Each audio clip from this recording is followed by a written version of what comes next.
Бисмилляхи, альхамдулиллахи, ассалату вассаляму аля расулиллах. Доброе утро, дорогие друзья! Сегодня мы поговорим о правах мусульманина перед другим мусульманином. Поздоровайтесь при встрече и правой рукой пожмите руку брата, это что касается мужчин. Не отказывайтесь от приглашения, желайте здоровья чихнувшему и навещайте заболевшего. После смерти человека проводите его в последний путь. Исполните клятву мусульманина, если он просит тебя о добром деле, говоря при этом: клянусь Аллахом, что это сделаешь.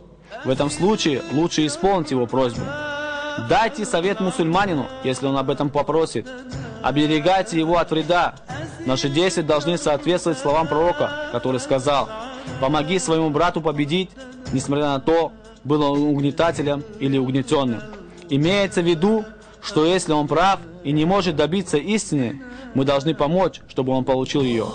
Конечно же, не за счет какого-либо нарушения шариата. А если он угнетатель, то нужно напомнить ему о покаянии и прекращении угнетения.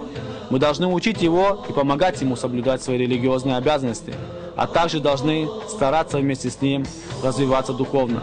Не надо быть высокомерным, будьте скромным при общении с ним. Не отрицайте всего того, что он говорит.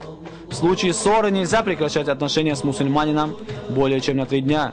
И лучшим из них будет тот, кто первым после ссоры пойдет на примирение и поприветствует другого. Желайте мусульманину то, что желаете самому себе, и не желайте другому того, чего не желаете себе. Помогайте мусульманам в совершении благих дел. Читайте дуа, молитвы о прощении грешным мусульманам и уважайте тех, которые каются. Будьте милостивыми по отношению к другим мусульманам. Относитесь с милосердием ко всем. Уважайте старших, не обижайте младших. Приветствуйте верующих с улыбкой. Будьте верным в исполнении обещаний. Выражайте почтение авторитетным мусульманам. Доверяйте им и одобряйте действия обладающих знаниями по исламу. И передавайте эти знания другим, стремящимся совершать благие дела. Старайтесь решать и улаживать конфликты между верующими.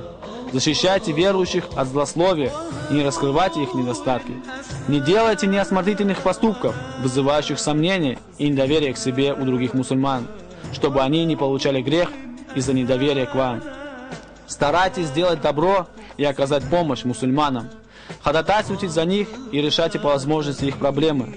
Защищайте честь верующих, имущество и их самих.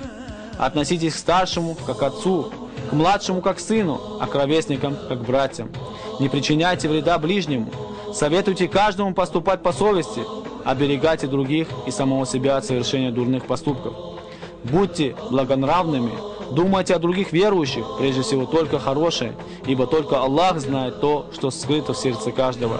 А что касается незнакомых, то нельзя без доказательств принимать скоропостижные решения и делать преждевременные выводы. Вассаляму алейкум ва рахматуллахи ва баракатух.